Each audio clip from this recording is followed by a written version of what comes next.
Hello guys, it's us again. We're back after a few weeks from our initial pilot video, which I must say the image quality wasn't the best, so we're trying out a different device this time, and I think it's going to be significantly better, more in line with a higher level of quality, which is always what we want to present in every aspect of the Mother City Car Company.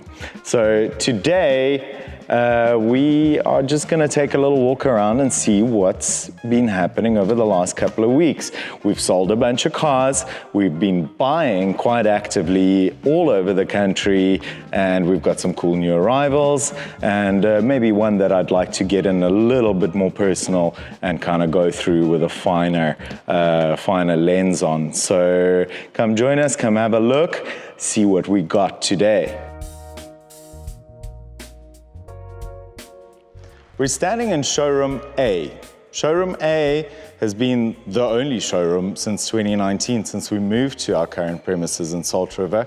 And let's have a look at a couple of cars that we've got parked here. So come through to the back.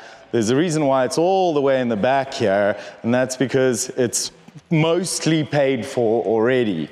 We've got a client from Johannesburg who's transferred a fair bit of money towards the final purchase price of this brand new Lan Cruiser Prado VXR, which is the top spec model. So this car has driven once in its entire life, and that was from the Toyota dealership to the Mother City Car Company. I got in it, took some photos, and that's it. We've had quite a lot of inquiry on it, but naturally we're not going to allow any test drives on the car that's covered 34 kilometers. So these cars are in super high demand. We managed to get our hands on one and acquire it into stock. There's an 8 to 10 months waiting list at the moment. I heard that the Toyota dealer where this car came from, there's 40 people on the list waiting for their VXR, and well, we managed to get one in time, put a modest premium on it, and done the deal and sold the car. So brand new VXR, not something we generally do a lot of the time, but a cool car, a very on-trend car at the moment, and it was an opportunity for us, which we took, and it paid off. So next to this SUV, we've got another SUV. This one, not quite as new as the other, but no less interesting and definitely a lot more powerful. This is a ML63 AMG with the 5.5 liter bi-turbo engine, 386 kilowatt, plenty of power. I think it looks stunning, and this one in particular, it's actually the second time the car's in stock with us. First time we had it in stock in February. We sold the car really quickly. It then had 54,000 kilometers on the clock. Our client who'd owned the car up until earlier this week when we bought it back from him has now done 61,000 Ks. So still for almost a 10-year-old car, that's about 6,000 Ks a year. That's very low mileage. The condition of this car is amazing. So have a look at it on our website. It is a proper deal. Right next to the ML, we've got this guy here, who you would have seen featured quite a bit in the previous video, or also me referred to as the most luxurious experience I've ever had on Franschhoek Pass. The car is super exciting. We really love this thing. We've taken a few more steps in terms of its recon process now. We've addressed the aircon issue. We've refinished the carbon fiber lip at the bottom here, did a little bit of minor interior work, and given the car a full buff and polish. And now it's positively ready for its next owner. The car is still on the market. We're getting a good amount of attention on it. I believe it's the only one currently on the market in South Africa, and we now obviously know just how rare XKRS is. So still here, this is a great opportunity. Seize it while you can. Then here we got a little speed yellow Boxster. I think yellow cars are super fun, and these represent amazing value. It's now, what, 12, 13 years old, but the driving experience you get from a Boxster S is pretty much all you really need if you want to go out and carve up some mountain passes on the weekend. This particular car is sold. It's been actually parking off waiting for its owner for probably about a month now. He's in Joburg. He bought it for his holiday car, for his Cape Town car, and it's going to park off at his Cape Town residence, and he'll use it sparsely whenever he's down here. So soon enough, he'll come and collect his car, and a great car he bought. Then to the left of the Boxster, we've got this new or nearly new BMW 220 diesel. This is a one-year-old car. It's got less than 10,000 Ks on the clock, and it's actually here. We assisted a dealer partner of ours in Johannesburg to acquire the car. It's going to be collected and shipped up to Johannesburg by carrier truck.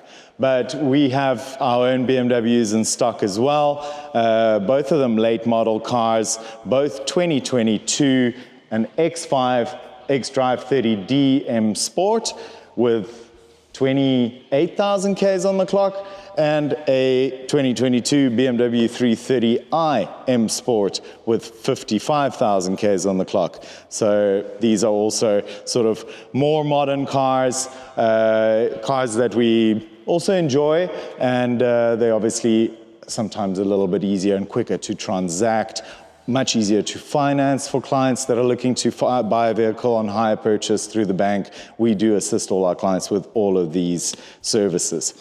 Then the last car we got in showroom A here is this guy here in the corner.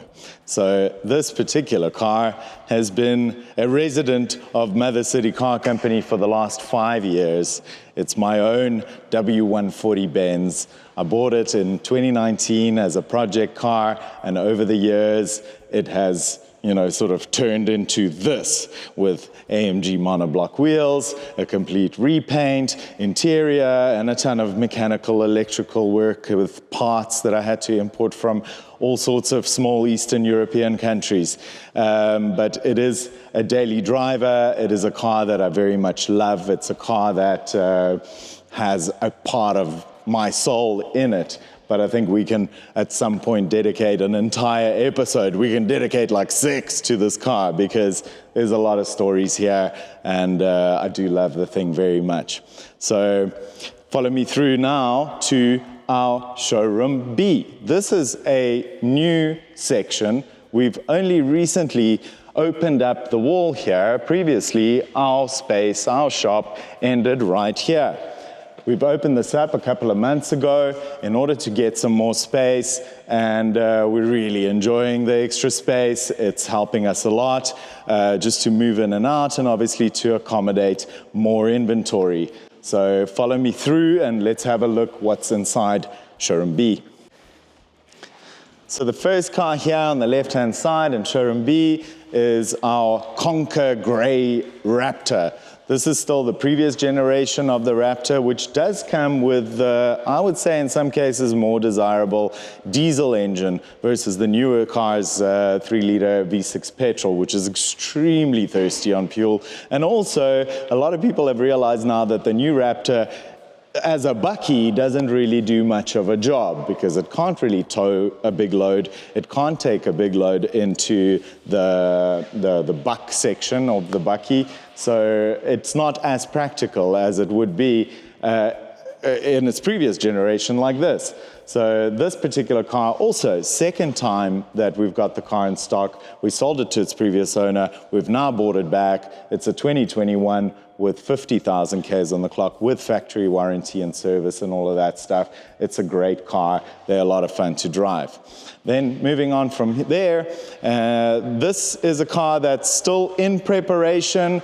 We're not quite ready with it. It's a CLS 53 AMG of the current generation. I've always been a huge fan of Mercedes CLS, especially the previous generation, the C218, the one that was available from 2011 up until 2018. This is the first one of this current generation that I've had. I've got kind of mixed reviews or mixed emotions or mixed opinions of the car at this point, but it is still going through a recon process. And one thing that was particularly bad, that is ruining my experience of this next gen CLS, it's just come back from Mercedes-Benz Century City, and they've diagnosed that the differential on the back of the car is cooked.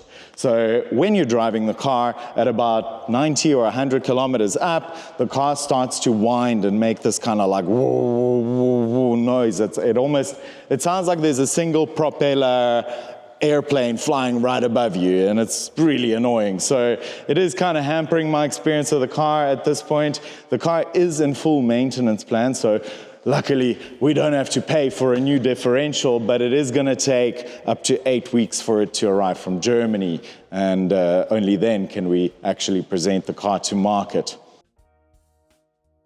Then there's this guy. Again, another car that we recycled. We do this a lot. We sell cars to clients who play with them for a little while, enjoy themselves, and then offer back to us if we're interested in purchasing it back. And generally, with every car we sell, we insist on getting an opportunity to buy the car back, especially when it's something like this. This is Carrera Ford GTS Cabrio PDK, which is the automatic double Kupplung dual clutch transmission from Porsche. Some would consider it to be the benchmark dual clutch transmission in the entire industry. And this car is a 2011, like most 911, 997 GTS models are. This was the first GTS 911 that was ever introduced, and essentially was a sort of a trial exercise by Porsche to, on the outgoing 997 model, to cram cars full of the best, most popular extras like Sport Exhaust, Alcantara, Sport Chrono package, and release it as a standalone model. It took off. Now, with every generation after, we've had a GTS model, 991, 992, and it is the best-selling, most popular model in the range. This car has currently covered 60,000 kilometers, or just under. We sold it to the previous owner about 8 months ago with 54,000 Ks, so he's done about 6,000 Ks as well. And we did a very interesting upgrade on this car. It was forced to us, or for us to do this upgrade, because the original price for OEM brakes was extraordinarily expensive from Porsche Center. So we started looking around at options, and we found this Brembo system. It's got vented discs, which is better than drilled. So in the hierarchy of disc brakes, you get sort of normal, then you get drilled, then you get vented, and then you get carbon ceramic, obviously. So this is one under the carbon, so it's very good. And it came out just under half price of what the original system would have cost from Porsche Center. This car only arrived back yesterday.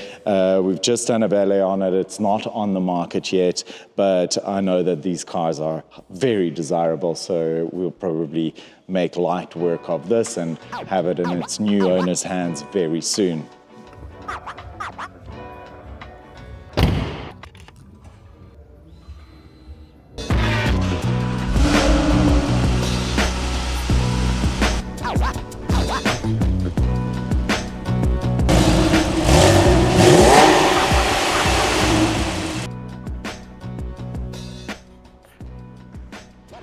Then we got this guy here, which only arrived yesterday as well. It's a little Evoque, nice low mileage car. We've sold a lot of these cars. They're very popular, mostly with female buyers. It is a bit of a girl's Range Rover.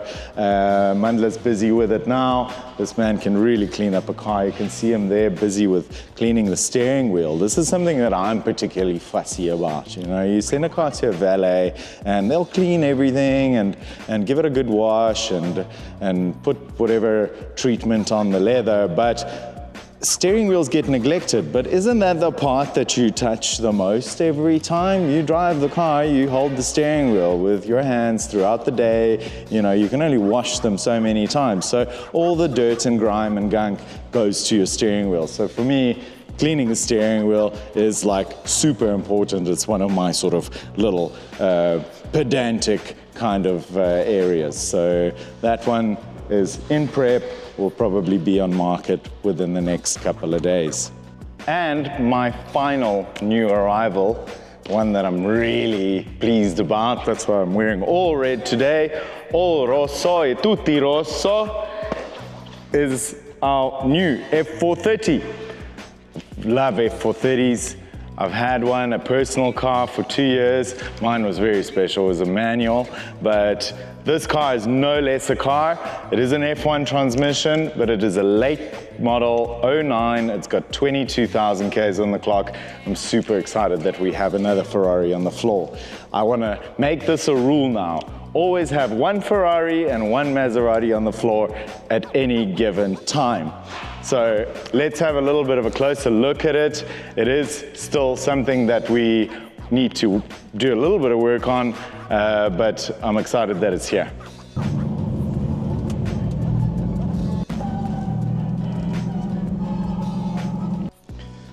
So as you may have already seen or noticed, we like to first go through the cars properly.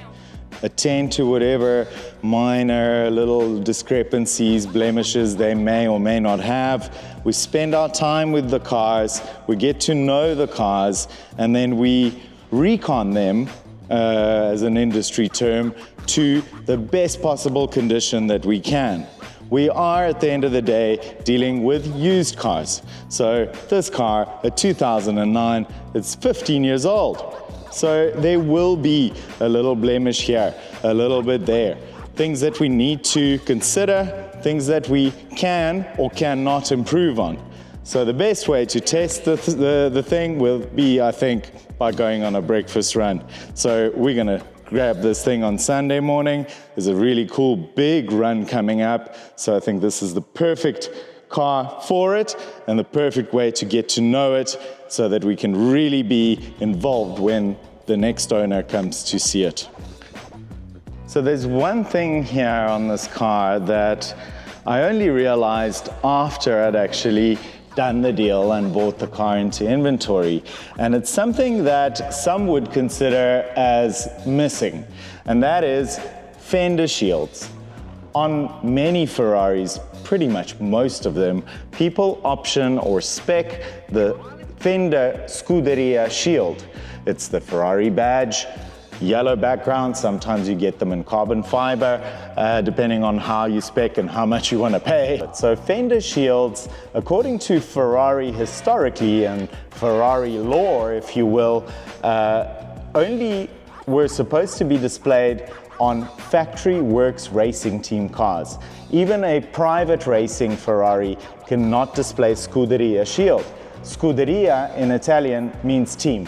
So it was Ferrari's own internal racing program, and their cars would be the only ones that would adorn the fender with a shield. Now, this car does not have it. So as a purist, one would say it's not supposed to. But for many people, if you're gonna buy a red Ferrari, you probably want to officiate it in every way possible. So for those people, the fender shield would be a desirable or even a must-have option. So I don't know, what do you guys think? Is there, a big difference in demand for a car that has no shields? I mean, there's no denying that this is a Ferrari, but let us know your thoughts. And also, are there maybe options to put shields on the car? That will let you know next time.